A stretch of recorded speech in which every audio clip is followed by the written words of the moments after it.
The Vellani homeworld was burning. Elder Myra stood at the observation window of the orbital station and watched as fire spread across the northern continent. The Krath warships hung in the sky like dark clouds, raining destruction on cities that had stood for 10,000 years. Her people had no weapons. They had no soldiers. They had never needed them. The Vellani were a peaceful species. Their bodies were thin and fragile, with skin that glowed soft blue in the light of their twin suns. They had spent centuries building a civilization based on art, music, and knowledge. War was something they had only read about in the histories of other species. It was a horror that belonged to primitive worlds, not to them. But the Krath did not care about art or music or knowledge. The Krath only cared about conquest. The invasion had begun 3 days ago. 60 warships had appeared at the edge of their system without warning. The Krath commander, a massive reptilian creature named Vorn, had broadcast a simple message to the entire planet: surrender and serve, or resist and die. The Vellani government had tried to negotiate. They had offered tribute, resources, anything the Krath wanted. But Vorn had laughed at them. He did not want tribute. He wanted slaves. Now millions of Vellani were dead. The planetary defense grid, built only to deflect asteroids, had been destroyed in the first hour. The communication towers were gone. The power stations were rubble, and still the bombs kept falling. Elder Myra turned away from the window. Her advisors stood around her, their glowing skin flickering with fear. They looked to her for guidance, but she had none to give. She was the leader of a dying world. "There must be something we can do," said one of her advisors, a young male named Tao. His voice shook as he spoke. "The Galactic Collective has laws against this. If we can reach them, they will send help." Myra shook her head slowly. "The Collective is far away. Even if they received our message today, their ships would take weeks to arrive. We do not have weeks." "Then we send the message anyway," Tal insisted. "We send it to everyone. Every frequency, every direction. Someone might hear us. Someone might come." Myra looked at him for a long moment. It was a foolish hope. The galaxy was vast, and most species did not care about the problems of others. But foolish hope was better than no hope at all. "Do it," she said. "Send the signal." The emergency broadcast went out an hour later. It was a simple message, repeated in every language the Vellani knew. Their world was under attack. They were dying. They needed help. Please, if anyone could hear them, please come. The signal traveled through space at the speed of light. It passed through empty systems and dead stars. It went beyond the borders of known space, into regions that no Vellani ship had ever explored. And in one of those regions, it was heard. The United Earth Fleet patrol vessel Stormbreaker was running a routine survey mission in the outer territories when the communication array picked up the transmission. Lieutenant Commander Sujin Kang was on duty at the time. She was a small woman with sharp eyes and quick hands, and she had been monitoring deep space signals for 6 years. She knew the difference between random noise and a real message. This was real. Sujin ran the signal through the translation software and felt her blood go cold. She read the message 3 times to make sure she understood it correctly. Then she picked up the internal communicator and called the bridge. "Admiral Park, you need to see this immediately." Admiral Tiho Park was in his quarters when the call came. He was a tall man in his 50s, with gray hair and a face that showed the marks of many battles. He had served in the Earth Fleet for 30 years, starting as a young ensign and working his way up to command. He had seen colony worlds attacked by pirates. He had fought in 3 border conflicts. He knew what war looked like. When he reached the bridge and read the translated message, he stood very still for a long moment. Around him, the bridge crew watched in silence. They had all read the message too. "How far?" Tiho asked. "Approximately 40 light years," Sujin replied. "Deep in uncharted territory. We have no records of this species or their system." First Officer Hyunmoo Beek stepped forward. He was a careful man who always considered every possibility before acting. "Admiral, this could be a trap. We know nothing about this signal or who sent it. Enemy forces have used fake distress calls before to lure ships into ambushes." Tiho nodded slowly. Hyunwoo was right. It could be a trap. Any sensible commander would be cautious. Any sensible commander would verify the signal first, gather more information, wait for orders from Earth Command. But Tiho had not survived 30 years by being sensible. He had survived by trusting his instincts, and his instincts told him that the fear in that message was real. Somewhere out there, people were dying and begging for help. If he ignored them, he would have to live with that choice for the rest of his life. "Contact Earth Command," he ordered. "Tell them we have received an emergency distress signal from an unknown species in uncharted space. Request authorization to respond with full force." The response came back within 2 hours. Earth Command had analyzed the signal and confirmed that it was genuine. 3 additional warships were being dispatched to join the Stormbreaker. They would rendezvous in deep space and proceed to the coordinates together. The ships arrived the next day. The Iron Will came first, a heavy cruiser built for frontline combat. Its captain was Yoonji Han, a woman with a reputation for aggressive tactics and absolute loyalty to her crew. Behind her came the Havoc, a fast attack ship commanded by Captain Minyu Choi. Minyu was young and ambitious, always looking for a fight. Last came the Silent Thunder, a stealth vessel equipped with the most advanced electronic warfare systems in the fleet. Its captain Nari Song rarely spoke, but when she did, people listened. Tiho gathered the captains for a briefing aboard the Stormbreaker. They stood around the holographic display, studying the star map and the limited data they had on the enemy.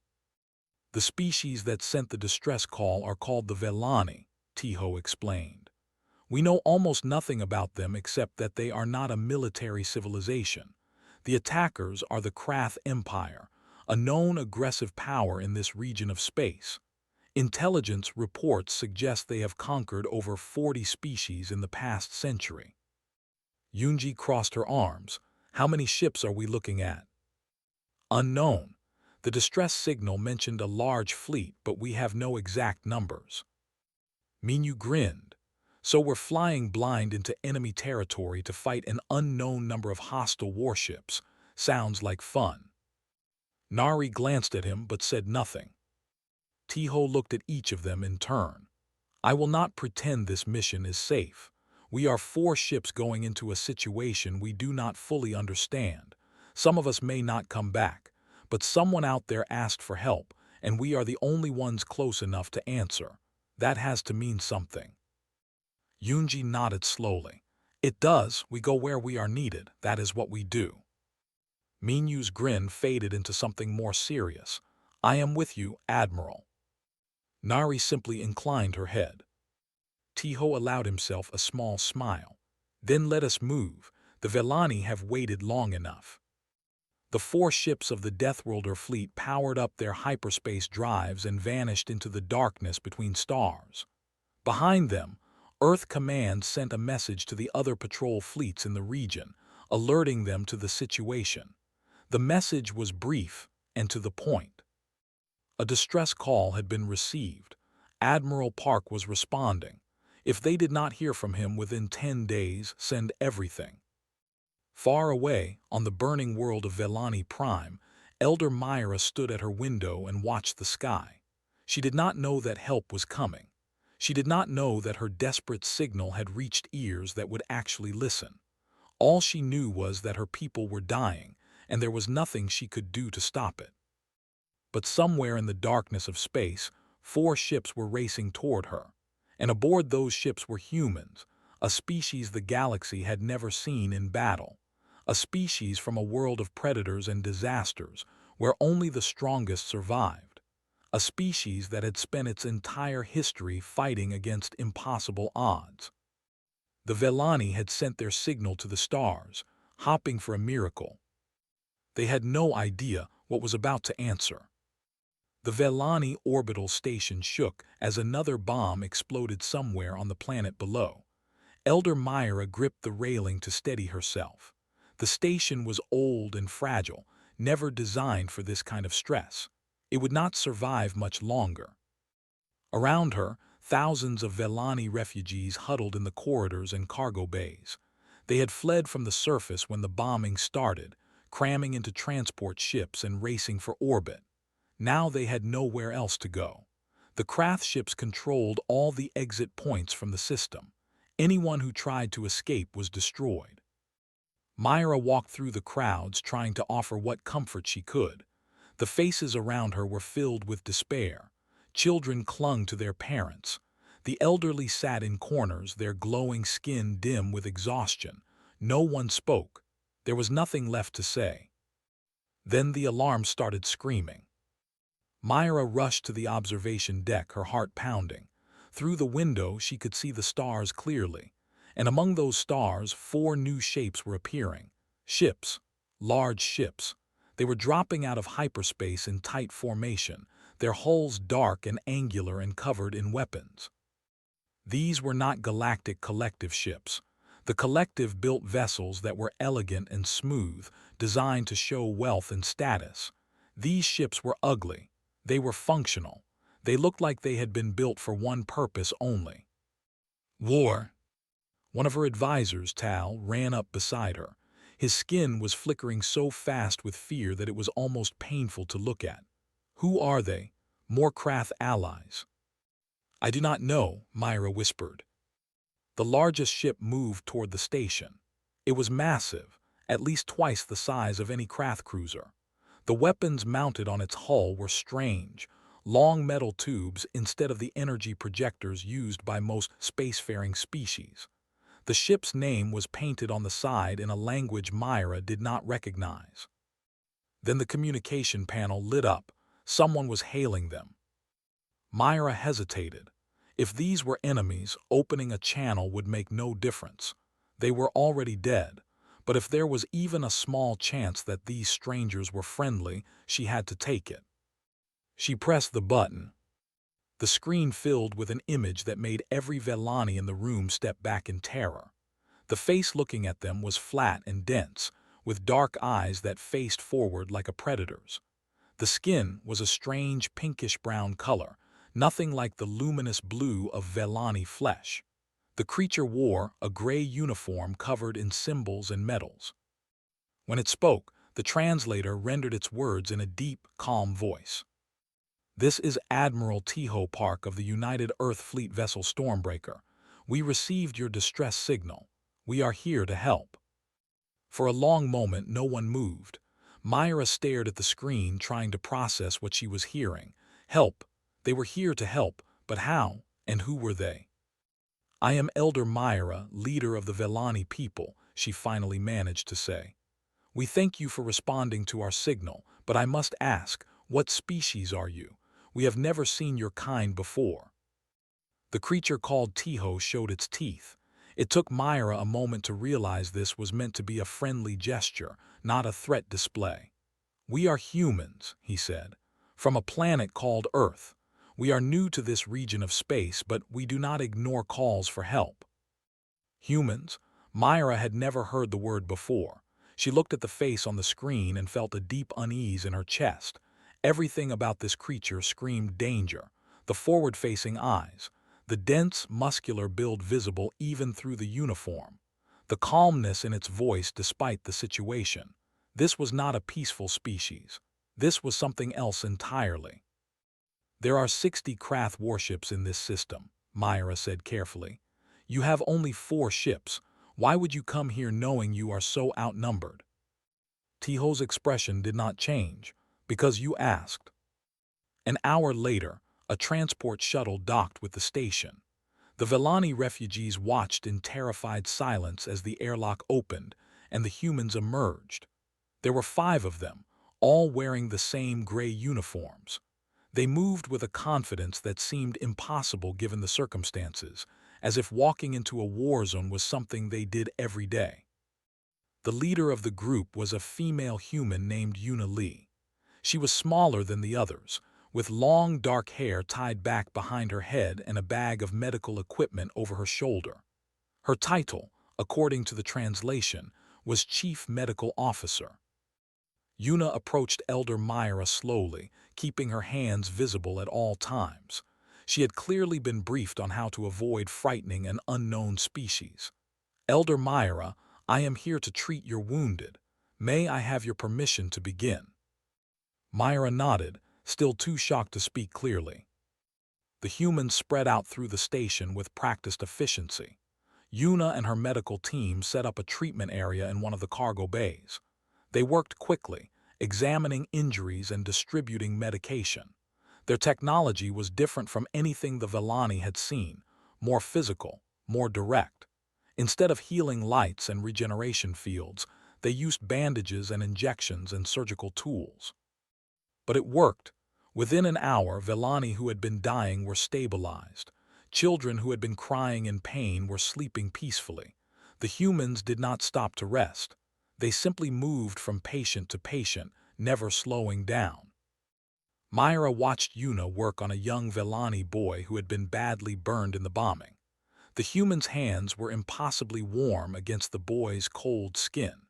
She moved with care and precision, her face calm even as she dealt with wounds that would have made most Vellani faint. "Why are you doing this?" Myra asked quietly. "You do not know us. You have nothing to gain from helping us." Yuna looked up briefly. "Where I come from, we help people because they need help. That is reason enough." Meanwhile, aboard the Stormbreaker, Intelligence Officer Jiho Yoon was analyzing all available data on the Krath Empire.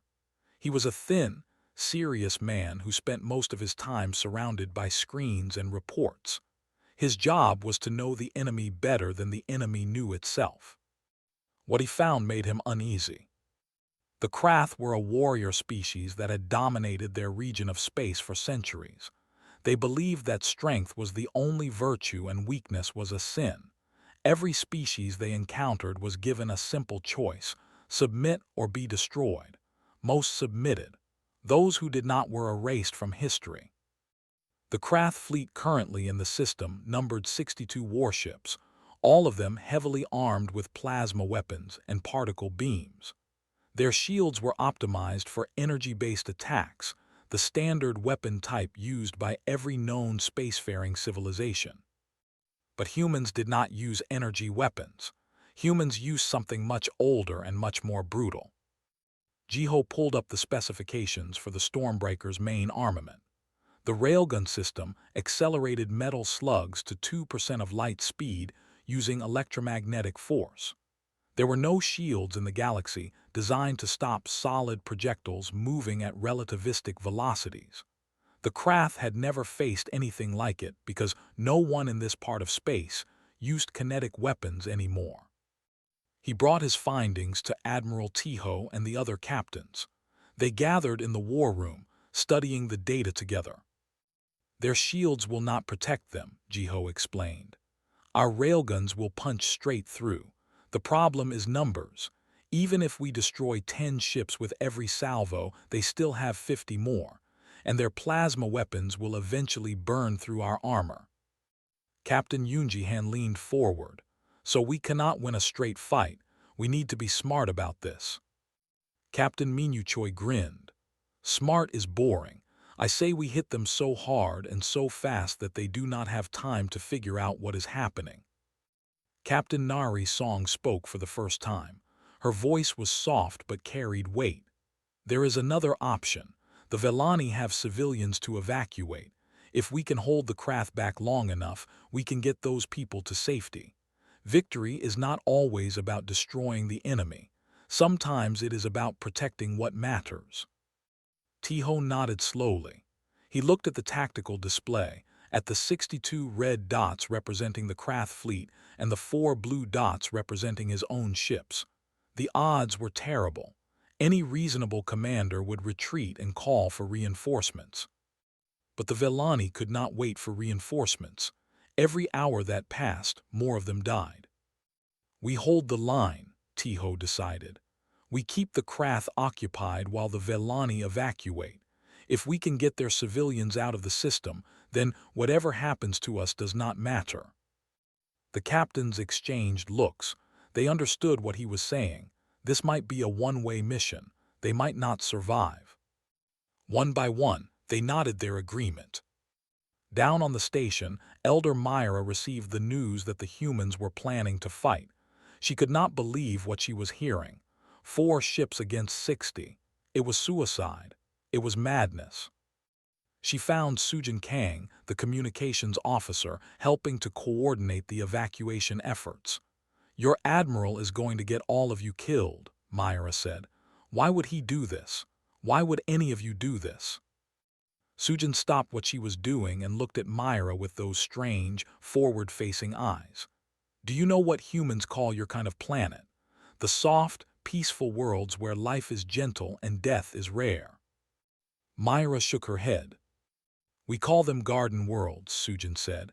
"Beautiful places where civilization can grow without struggle. Our world was not like that. Earth is what we call a death world. Everything there is trying to kill you. The weather, the animals, the diseases, even the plants. Humans survived because we learned to fight against impossible odds. We learned that giving up means dying." She placed a hand on Myra's shoulder. The warmth of it was almost burning. "The Krath think they are strong because they have conquered weaker species. They have never faced a species that was born fighting for survival. They have never faced Deathworlders." Myra felt something stir in her chest.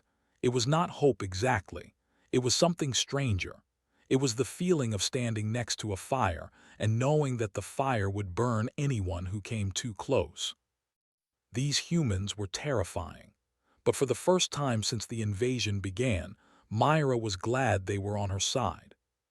The Krath fleet had been waiting at the edge of the system, watching and preparing. Commander Vorn stood on the bridge of his flagship, the Crimson Claw, and studied the sensor readings with growing irritation. 4 unknown ships had arrived and were now positioned between his fleet and the Velani orbital station. 4 ships, it was insulting. Vorn was a massive creature, even by Krath standards. His scales were dark red, almost black, and his teeth were as long as a human's fingers. He had conquered 18 worlds in his career. He had destroyed fleets 3 times the size of his own. He had never once tasted defeat. And now these strangers thought they could stand against him with 4 ships. He opened a communication channel to the newcomers. The screen flickered and showed him a face he had never seen before. It was soft and flat, with round eyes and strange, pale skin. The creature looked weak. It looked like prey. "I am Commander Vorn of the Krath Empire," he announced, letting his voice boom through the speakers. "You are interfering with a sanctioned military operation. Remove your ships from this system immediately, or you will be destroyed." The creature on the screen did not flinch. It did not beg or plead or offer tribute. It simply looked at Vorn with those strange, calm eyes and spoke in a steady voice. "I am Admiral Tiho Park of the United Earth Fleet. We have answered a distress call from the Velani people. We will not leave until their civilians are safely evacuated." Vorn felt his claws dig into the armrests of his command chair. This creature was either very brave or very stupid, probably both. "You have 4 ships. I have 62. Your fleet will be dust within the hour. Surrender now, and I may allow some of you to live as slaves." "We do not surrender," Tiho replied. His voice never changed pitch. "And we do not become slaves." The channel went dead. Vorn stared at the empty screen for a long moment. Then he began to laugh. It was a harsh, grating sound that echoed through the bridge. His officers watched nervously, unsure how to react. "These primitives think they can stand against us," Vorn said finally. "They will learn. Signal the fleet. We attack in 1 hour. I want those 4 ships reduced to atoms." Aboard the Stormbreaker, Admiral Tiho turned away from the communication console. His face was calm, but inside, his heart was beating faster than it had in years. He had just challenged a superior force to battle. There was no going back now. "How long until they move?" he asked. Jiho checked the sensor readings. Based on Krath military doctrine, they will spend time organizing their formation before attacking. I estimate 1 hour, maybe less. 1 hour. It was not much time, but it would have to be enough. Tiho activated the fleet-wide communication channel. All hands, this is the Admiral. The Krath have rejected our request to allow civilian evacuation. They will attack within the hour. We will engage them and hold our position for as long as possible. Every minute we buy is another minute for the Vellani to escape. He paused, letting the words sink in. 300 crew members on each ship. 1,200 lives depending on his decisions. I know the odds against us. I know some of you may be afraid. That is natural, but fear is not weakness. Fear keeps us sharp. Fear keeps us alive. What matters is what we do with that fear. Do we run? Do we hide? Or do we stand and fight for people who cannot fight for themselves? Down in the weapons bay, Dong Wuxin listened to the Admiral's speech while running final checks on the railgun systems. He was a tall, muscular man with scars on his hands from years of working with heavy machinery. He had been a weapons officer for 12 years, and he had never missed a shot that mattered. The railgun ammunition was loaded and ready. 20 rounds per gun, each one a dense tungsten slug designed to hit with the force of a small nuclear explosion. Dongwu had seen what these weapons could do to enemy ships. He had watched plasma shielding fail and hull plating tear apart like paper. The Krath had no idea what was coming. In the engine room, Chief Engineer Hana-Jo was reinforcing the hull armor with emergency plating. She was a small woman with oil-stained coveralls and a fierce determination in her eyes. Her job was to keep the ship running no matter what happened. If the Stormbreaker took damage, she would hold it together with spare parts and willpower if necessary. "How are we looking?" asked her assistant, a young ensign named Taehyun. Hana wiped sweat from her forehead. "The main systems are stable. I have routed backup power to the shield generators. If they get through the armor, we will have problems, but I have seen this ship take worse hits and keep flying." Taehyun looked nervous. "Do you think we can really hold them off? There are so many of them." Hana stopped working and looked at him directly. "Listen to me. Humans have been fighting against impossible odds since we climbed down from the trees. We have faced predators bigger and stronger than us. We have survived ice ages and plagues and wars that killed millions. We are still here because we do not give up. Ever." She turned back to her work. "Now stop worrying and help me with these power conduits." On the orbital station, the evacuation was accelerating. Every transport ship the Vellani had was loading with refugees and preparing to leave through a narrow gap in the Krath blockade. It was not ideal. The gap would only stay open as long as the human ships held the line, but it was their only chance. Elder Myra watched the evacuation from the station's control center. Lieutenant Commander Sujin was beside her, coordinating with the human fleet and making sure the transport routes were clear. "How many people can you save?" Myra asked. Sujin checked her datapad. "If we can hold the Krath for 2 hours, we can evacuate approximately 30,000 civilians. 3 hours would double that number. Beyond that," she trailed off. Myra understood. Beyond 3 hours, the human ships would likely be destroyed, and then the Krath would finish what they started. "Why are you doing this?" Myra asked again. It was a question that haunted her. She could not understand these creatures. They were clearly dangerous. Everything about their biology and technology screamed predator. And yet they were risking their lives to save strangers. Sujin was quiet for a moment. "When humans first went to space, we thought we would find other species like us. Strong, aggressive, competitive. Instead, we found that most intelligent life evolved on peaceful worlds with stable climates and few predators. Species that never had to fight to survive." She looked out the window at the stars. "We realized something then. The galaxy is full of soft, gentle civilizations that have never known war, and there are predators out there who see them as easy prey. Someone has to protect them. Someone has to be the shield. And you chose to be that shield. We did not choose it. We were made for it. Every challenge our world threw at us, the storms, the droughts, the diseases, the wars, they all made us stronger. We are what we are because of our struggles. And if our strength can protect others, then maybe all that suffering had a purpose. The first craft ships began to move. 62 vessels in tight formation, their weapons charging with deadly energy. They advanced slowly, confidently, certain of their victory. On the Stormbreaker, Admiral Tiho took his place in the command chair. Around him, the bridge crew was focused and ready. Hyunwoo stood at his side, monitoring the tactical display. Sujin had returned from the station and was back at her communications post. Everyone knew their job. Everyone knew what was at stake. The other 3 ships took their positions. The Iron Will on the left flank, the Havoc on the right, the Silent Thunder hanging back to provide electronic warfare support. It was a simple formation, designed to maximize their firepower while presenting the smallest possible target. Tiho opened a channel to his captains. Remember the plan. We hit them hard and fast, then fall back to draw them into a chase. Every minute they spend chasing us is another minute the transports have to escape.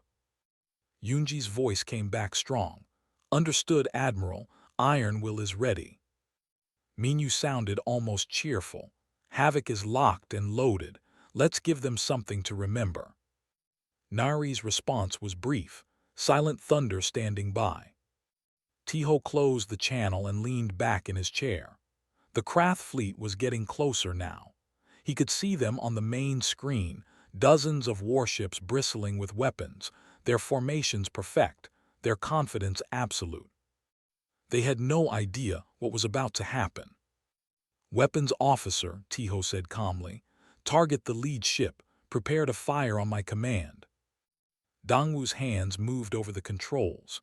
Railguns charged and ready, Admiral, targeting solution locked. The Krath fleet crossed into weapons range.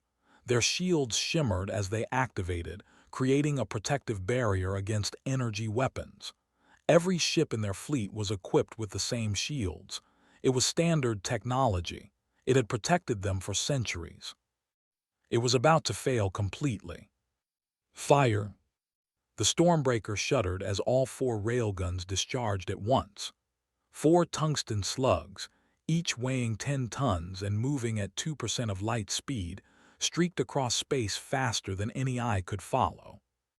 They hit the lead Krath cruiser without slowing down. The shields did nothing.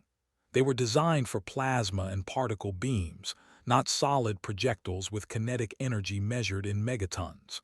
The slugs punched through the energy barrier, through the hull plating, through the internal structure, and out the other side. The cruiser exploded in a ball of fire and debris. On the Crimson Claw, Commander Vorn stared at his sensor display in disbelief. One of his ships had just been destroyed instantly. No weapon he knew of could do that. It was impossible. But the humans were not finished. All 4 Earth ships fired together, their railguns tearing into the Krath formation. Ships exploded. Ships broke apart. Ships that had never faced a serious threat in their existence were reduced to wreckage in seconds. Vorn's disbelief turned to rage. All ships attack, destroy them all. The battle for Villani Prime had begun. Space burned. The first volley from the human fleet had killed 8 Krath ships in less than 3 seconds. The second volley killed 5 more. By the time Commander Vorn understood what was happening, he had already lost a quarter of his fleet. He screamed orders into the communication system. Scatter formation, random evasion patterns. Do not give them easy targets. The Krath ships spread apart, breaking their tight formation into a chaotic swarm. It was the right move tactically, harder to hit multiple targets when they were moving unpredictably. But it also reduced their coordinated firepower and gave the humans time to breathe. On the Stormbreaker, Admiral Tiho watched the enemy fleet disperse. They are learning, good, that will slow them down. Reload status, he asked. Dongwu's voice came back tense but professional. Railguns recharging. 60 seconds to full power. 60 seconds was a long time in a battle. The Krath were returning fire now, their plasma cannons sending bright streams of deadly energy across the void. The human ships began taking hits. The Stormbreaker's armor glowed orange as plasma splashed across its hull. The ship shuddered but held steady. Human vessels were built with thick ablative plating designed to absorb and deflect heat. What would have melted a galactic collective ship merely scorched the Earth Fleet warships. Hull integrity holding, reported First Officer Hyunwoo.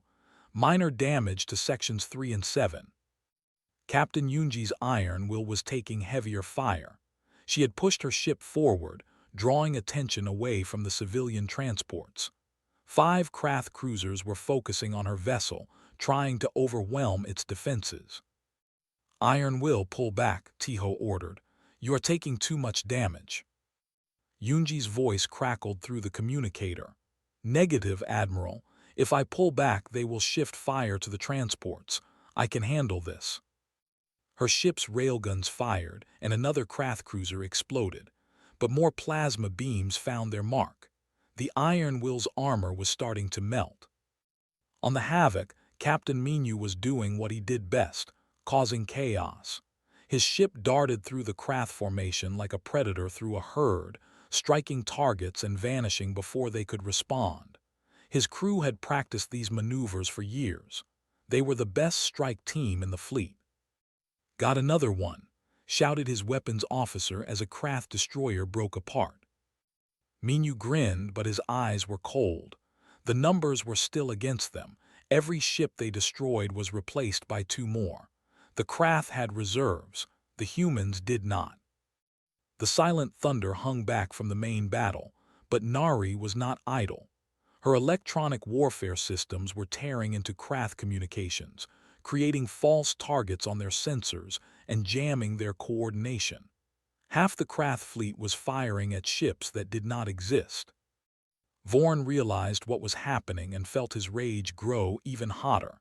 These humans were not just dangerous, they were clever. They were fighting in ways the Krath had never seen before. Find the source of that interference, he commanded. Destroy it. 5 ships broke off from the main battle and headed toward the silent thunder. Nari saw them coming. Admiral, I have incoming. 5 hostiles. I cannot maintain jamming and evade at the same time. Tiho made a quick decision. Havoc, support Silent Thunder, keep those ships off her. On my way, Minyu replied. His ship banked hard and accelerated toward the threat. Back on the orbital station, Elder Myra watched the battle through the observation windows. It was like nothing she had ever seen. Fire and light and death, painted across the stars in terrible beauty. The human ships moved with incredible speed and precision, weaving through plasma fire and striking back with those devastating metal projectiles. Beside her, Sujin monitored the evacuation progress. 20 transport ships away, 14,000 civilians safe. How much longer? Myra asked. At least another hour to clear the station. Myra looked at the battle. The human ships were holding, but they were taking damage. She could see the glow of heated armor, the flash of explosions where weapons found their marks. How long could they keep fighting against such numbers? A new alarm sounded on Sujin's console. She looked at it and her face went pale. What is wrong? Myra demanded. The Krath are launching boarding pods. They are going to try to take our ships by force. In the chaos of battle, a dozen small craft had launched from Krath vessels and were racing toward the human fleet. Each pod carried 20 Krath warriors in combat armor, large, powerful reptiles bred for close combat. The Krath had learned centuries ago that when superior technology failed, brute strength sometimes succeeded. The pods reached the Iron Will first.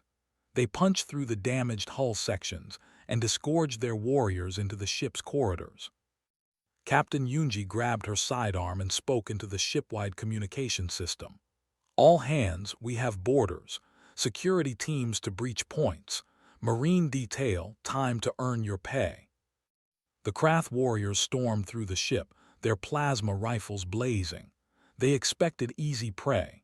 They expected soft, fragile creatures who would die quickly. They found humans in powered armor waiting for them. The first warrior to enter the main corridor was hit by 3 rounds from a kinetic rifle. The impacts threw him backward into his companions. Before they could react, more shots rang out. Marine Sergeant Jiwoo led the defense team. She was a short, muscular woman with scars on her face and absolutely no fear in her eyes. Her team had trained for exactly this scenario. "Concentrate fire on their joints," she shouted. "Their armor is weakest there." The battle became a brutal close-quarters fight. The Krath were bigger and stronger, but the humans were faster and more coordinated. They worked in teams, covering each other, targeting weak points, never stopping to let the enemy regroup. A Krath warrior grabbed one of her marines, lifting him off the ground. Jiwoo put 3 rounds into the creature's throat before it could crush her soldier. The warrior fell, and her marine hit the deck gasping. "Get up," she told him. "We are not done yet." In the engine room, Hana-Jo defended her station with a wrench and a plasma torch. A Krath had broken through the security line and was destroying critical systems. Hana was not a combat specialist, but she had grown up in mining colonies where you learned to handle yourself or you died. The Krath swung at her with claws that could tear through metal. She ducked, came up inside his guard, and drove the plasma torch into his eye. The creature screamed and staggered back. Hana hit him with the wrench until he stopped moving. "Taehyun," she called, "get those systems back online. I do not care how, just do it." On the bridge, Yoonji received reports from all over her ship. The boarding parties were being pushed back. Human casualties were heavy, 12 dead, 20 wounded, but the Krath were losing more. They had expected prey. They had found predators. "Captain," her tactical officer reported, "the boarders are retreating to their pods." Yoonji allowed herself a grim smile. "Let them go. We have a battle to fight." The Krath pods detached and fled back toward their fleet. Inside them, the surviving warriors could not understand what had happened. They were elite soldiers. They had conquered dozens of species. But these soft-looking humans had fought like nothing they had ever encountered. On the Crimson Claw, Vorn received the boarding party's report and smashed his fist against the console hard enough to dent the metal. "Impossible. They are small and weak. How can they fight like this?" His tactical officer hesitated before answering. "Commander, intelligence reports now suggest that these humans are from a death world. High gravity, extreme temperatures, a hostile biosphere. They are not what they appear to be." Vorn stared at the screen showing the battle. 18 of his ships were gone, more were damaged, and still those 4 human vessels kept fighting. He had underestimated them. It was a mistake he would not make again. "Signal the fleet. Full assault on the lead ship. All weapons, all ships, destroy the Stormbreaker." 30 Krath ships turned their attention to Admiral Tiho's vessel. The fire was overwhelming. Even with reinforced armor and ablative plating, no ship could survive that much concentrated firepower for long. The Stormbreaker's systems began to fail. Sections of the hull melted away. Crew members died at their posts. Alarms screamed through every corridor. Tiho stood on his burning bridge, smoke filling the air around him. "Damage report." Hyunwoo's voice was steady despite everything. "Main railgun offline. Hull breach in 7 sections. Casualties mounting." The other captains were calling in. Minyu's Havoc had taken engine damage and was limping. Nari's Silent Thunder was out of missiles. Only Yoonji's battered Iron Will was still at full fighting capacity. Tiho looked at the tactical display. 29 Krath ships remained. The evacuation was still ongoing, 40,000 civilians away, but 20,000 more waiting on the station. They needed more time.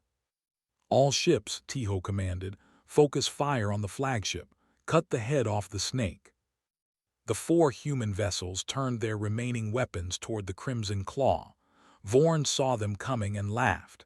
His ship was the most heavily armored in the fleet. Nothing could penetrate its shields. The railgun slugs hit his shields and did nothing. But then Nari activated her last trick.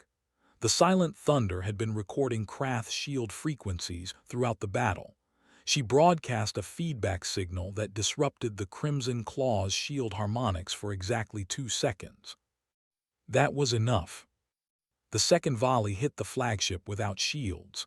The tungsten rounds tore through the bridge, through the reactor, through everything. The Crimson Claw exploded in a blinding flash that lit up the entire battlefield. Commander Vorn died before he could even scream. The remaining Krath ships froze. Their commander was dead. Their communications were jammed. They had lost half their fleet to 4 enemy vessels. For the first time in living memory, Krath warriors felt something they had never felt before. Fear. One by one, they began to retreat. The survivors turned and fled toward the edge of the system, leaving their dead behind. On the Stormbreaker's damaged bridge, Tiho watched them go. Around him, his crew was injured and exhausted. His ship was barely holding together, but they had won. "Sujin," he said quietly, "signal the station. Tell them to finish the evacuation. The way is clear." In the observation deck of the orbital station, Elder Myra saw the Krath ships retreating and felt her legs give way beneath her. She sank to her knees, tears streaming down her glowing face. They had survived. Against all odds, they had survived. And it was because of 4 ships and 1,200 humans who had answered a call for help from strangers. The news spread like fire through dry grass. Within days, every corner of the galaxy knew what had happened at Velani Prime. The recordings were everywhere: amateur footage from the orbital station, sensor data from survivor ships, even captured Krath logs recovered from the wreckage. The evidence was undeniable. 4 ships from an unknown species had answered a distress call and destroyed half the Krath invasion fleet. The Galactic Collective Council convened an emergency session. Representatives from 300 species gathered in the Great Assembly Hall, their voices mixing in a chaos of languages and emotions. Everyone wanted to know the same thing. Who were these humans? Where did they come from? And what did they want? The answer came from Elder Myra, who had traveled across the galaxy to address the council in person. She stood at the speaker's platform, her blue skin glowing softly in the chamber's lights. Beside her, a small holographic display showed images from the battle. "The humans call their homeworld Earth," she began, her voice carrying across the silent chamber. "It is a death world, a planet with extreme conditions, dangerous predators, and a violent evolutionary history. Most species from such worlds become conquerors. They take what they want and destroy anything that stands in their way." She paused, looking out at the assembled representatives. Many of them shifted uncomfortably. Deathworld species were rare and always feared. But the humans are different. They came to our system because we asked for help. They fought against impossible odds because they believed it was the right thing to do. 17 of them died defending people they had never met before. The chamber was completely silent now. 17 deaths. For most collective species, that number was nothing. But for a species to lose 17 of their own fighting for strangers, that was something rare and precious. "The humans did not ask for payment," Myra continued. "They did not demand tribute or territory. When the battle was over, Admiral Park told me that they came because someone needed help. He said that was reason enough." One of the council members, a tall insectoid being from the hive worlds, raised its limb to speak. "This is concerning. A Deathworld species with advanced weapons and aggressive behavior is exactly what we have always feared. How do we know they will not turn those weapons on us?" Myra's response was calm but firm. Because I have looked into their eyes and seen what they are. The humans are capable of great violence, yes, but they choose when to use that violence. They choose to protect rather than destroy. That choice makes them different from every other Deathworld species we have encountered. The debate continued for hours. Some representatives called for immediate contact with Earth to establish diplomatic relations. Others wanted to quarantine the human territory until more was known about them. A few even suggested a preemptive strike before the humans grew too powerful. In the end, the council decided to send a delegation to Earth. They would learn more about these strange creatures who fought for strangers. They would determine if the humans were friends or threats. Meanwhile, back in human space, Admiral Tiho Park and his battered fleet limped home. The Stormbreaker was barely holding together. Half its systems were offline. 300 of its crew were wounded. 17 were being transported in cold storage, waiting for proper funeral rites on Earth. But they had saved over 60,000 Velani civilians. Every life lost had meaning. When the fleet reached Earth orbit, they were met by a sight that made even the exhausted crew stand straighter. 50 ships were waiting for them, the largest gathering of Earth fleet vessels in decades. And as the Stormbreaker passed through the formation, every ship flashed its lights in salute. Word of what they had done had reached home before them. Tiho met with United Earth President Kyungsoo Ryu in Seoul 3 days later. The president was a thoughtful man with gray hair and kind eyes. He had served in the military himself before entering politics and understood what Tiho and his people had sacrificed. "The galaxy is watching us now," President Ryu said as they walked through the government gardens. "Your actions have introduced humanity to the wider universe. What happens next will depend on how we conduct ourselves." Tiho nodded. "I have received reports that the Krath Empire is gathering its remaining forces. They will want revenge for what happened at Velani Prime. I know we are already preparing, but this is not just about military strength anymore. Other species are reaching out to us. Some want protection, some want alliances, some just want to understand who we are." The president stopped walking and turned to face Tiho directly. "Admiral, we are about to become something new, not just explorers or traders but protectors. Are we ready for that responsibility?" Tiho thought about the 17 names he had memorized, the 17 people who had died under his command. He thought about Elder Myra's tears when she realized her people would survive. He thought about Sujin's words about shields and purpose. "We have to be," he said finally, "because there is no one else." 2 weeks later, a memorial was dedicated in Seoul for the fallen of the Battle of Velani Prime. 17 names were carved into black stone, surrounded by flowers and candles from every corner of Earth. Thousands of people came to pay their respects. Elder Myra attended the ceremony as an honored guest. She stood before the memorial, reading each name slowly. She did not know how to pronounce them correctly, but she tried anyway. These 17 had died so that her people could live.